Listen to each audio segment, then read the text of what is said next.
You are watching a master at work.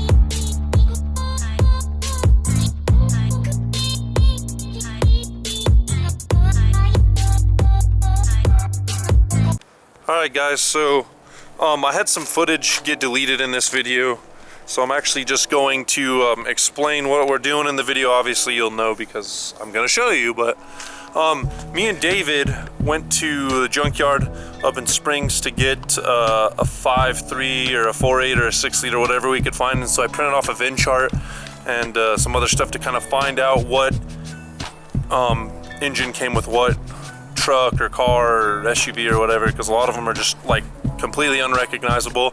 That's the best way to go. Buy it. It's the 8th character of the VIN. If you Google it, it'll say which LS engine or LS base engine came in what car. So I looked and looked for everything, and we could not find anything that was any different than a 5.3. So I found a 5.3, and we go through the process of looking through to make sure that the engine's good. You want to get it from a wrecked car that didn't hit the engine, because normally clean cars in the junkyard, the engines are toast. Like someone blew it up and just, you know, towed it there and sold it.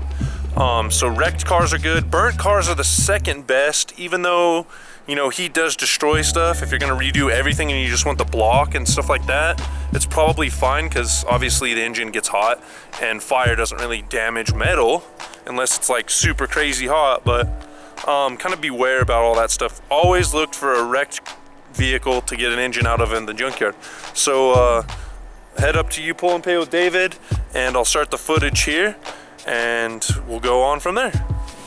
Alright, so me and David found a truck, got wrecked. It's a 5.3. We looked everywhere. There's no 6 liters, there's no 4.8, so we're just gonna go with 5.3. This one looks like it's the best possible candidate. It's 4-wheel drive, but they pulled the tranny already, whoever got it, so Davey boy here, so see if we can get this thing done. So David is strong, and he picked up this whole hoist and brought it over here with one arm, and I got the water pump, power steering pump, all that stuff. David got the seat belt. Didn't bring tools, so well, I did bring tools, but this is like it always is. I brought everything we need. I thought I did, but I didn't bring a knife, and the stuff you don't bring is the stuff you need. So yeah, we're gonna yank this thing out of here. All right, so David's pulling this guy here.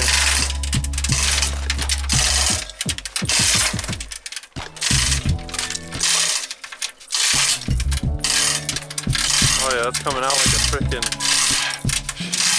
like a glove.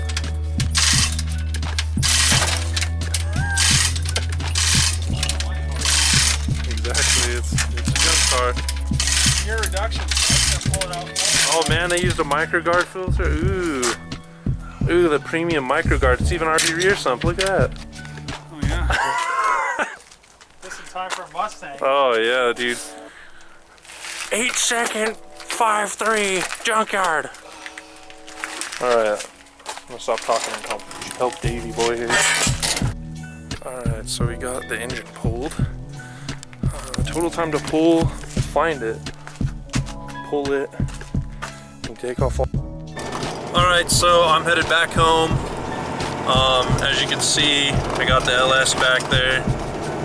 So it was good. Whoever, you know, worked on the truck before, I don't know, we got there, like obviously a lot of the parts are stripped. It was wrecked, so it was the driver's side B pillar was hit, and it missed the engine, and the frame's pretty beefy on Silverados, so it just kind of bent the frame, but it didn't hit the engine, so it was good. And whoever needed something, they pulled the transfer case, or sorry, not the transfer case, the tranny, and it was a 4-wheel drive, and they left the transfer case, so it was like super easy.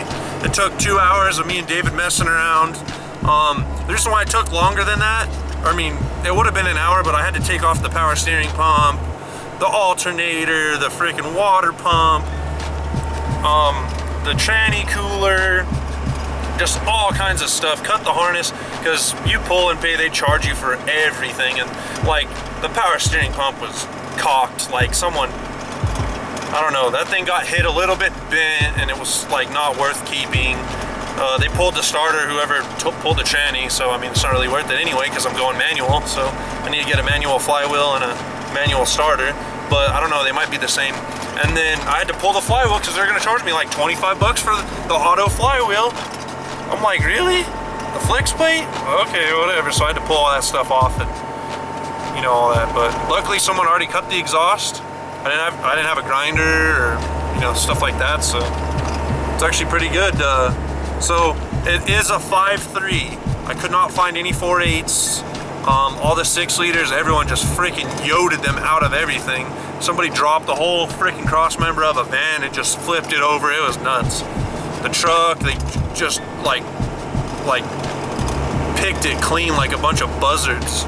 So, but there was like 12 5.3s in there, so me and David, we walked around and just found one that looks good. We rotated this one over, rotates good. Probably should have pulled the oil pan, but whatever, it's fine. I'm gonna rebuild it anyways. It's not anything, it's a big deal. Worst case scenario, if the crank or something's messed up, I'll just get a different block, or you know, throw a 4.8 crank in there or whatever. It's cheap. I mean, the engine, out of the whole junkyard, everything on it, coil packs, intake manifold, exhaust manifolds, it's $316.78 after tax. So 300 bucks. Like my JZ used with, you know, not knowing anything about it was, you know, 1,200 or 1,308 shipped. So it was pretty crazy. But yeah, I'm headed back home in the Cummins. Gonna go hoist the 5.3 out. I gotta find some bolts to put it on the engine hoist. My father-in-law bought a hoist, or not a hoist, but an engine stand for me. So I really appreciate that. That was super kind of him. I really needed it. Like, you know, I was gonna buy a Harbor Freight one, and this one he bought was on Facebook Marketplace, and it was, you know, old school one made in the USA, so I'd rather have that than some Harbor Freight stuff. So it's all good. See a lot of reviews on the Harbor Freight stuff, people saying that they bend, and I don't want to spend $200 on the 4-prong one. But yeah, other than that, I'm rambling. So I'm headed back home. I'm gonna pull the LS out of the truck, drop David off, and yeah, here we go. Alright guys, so that's gonna do it for this video. This is the first part of a series that I'm gonna be doing over, you know, however long it takes. Budget built turbo 5.3. And you know, everything's up in the air. It's just a pretty simple, affordable car guy project versus most engines you have to spend a bunch of money to build. And since there's just so many LS engines in the United States, I'm just like, you know what, whatever. And a lot of you that know me know I like was against V8s and hated them and just like was against everything. But honestly, now that I'm, you know, I kind of grown up, I just like all cars. I don't really care as long as it's fast. But I do like turbo stuff, so I don't care for NA stuff. Turbo all the way, forced induction, don't care. Efficiency, power, good to go.